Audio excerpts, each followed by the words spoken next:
एक दिन रावण हनुमान जी से बोला कि हमारी आपकी लड़ाई हो जाए। हनुमान जी बोले तैयार, पर फैसला कैसे होगा?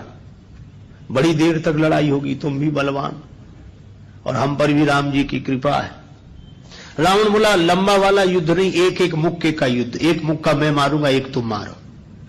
हनुमान जी ने कहा हम तैयार है। रावण पहले मुक्का तुम ही मारो। रावण बोला मैं क्यों, तुम क्यों नहीं? हनुमान जी बोले इसलिए कहीं हमने पहले मुक्का मार दिया तो पता नहीं तुम्हारी वारी आती भी है कि नहीं, तुम्हारी मन की मन में ही रह जाएगी, इसलिए पहले तुम ही। रावण ने पूरी शक्ति से मुक्के का प्रहार किया, पर तुलसीदास जी कहते हैं जान उठे कि कभी भूमि न गिरा।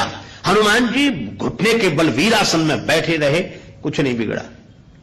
और रावण अपनी 20 आंखें बार बार बंद करे, फिर खोले, फिर। हनुमान जी ने कहा कि आश्चर्य मत करो, हम स्वस्थ हैं, पर अब तुम तैयार हो जाओ। रावण बोला तैयार ही हैं और कर भी क्या सकते हैं। हनुमान जी ने पूरी शक्ति से हाथ ऊपर उठाया मुक्के के रूप में। घबरा गए ब्रह्मा जी, शंकर जी। ब्रह्मा जी बोले रोको, कहीं मुक्का गिर गया और रावण मर गया तो राम जी का तो पूरा प्रोग्राम ही फेल हो जाएगा।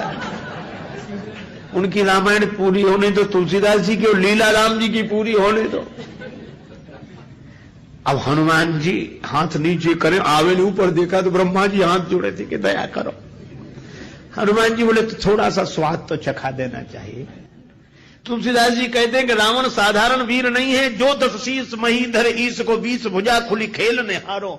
और उस पर जब हनुमान जी ने प्रहार किया तो सो हनुमान हन्यो मुठिका, तो रावण को ऐसे लगा कि गिरिगो गिरिराज जो गाज को मारे हो, जैसे गिरिराज हिमालय पर वज्रापात हुआ हो। रावण धरती पर गिर गया, मूर्छित रहा बड़ी देर तक।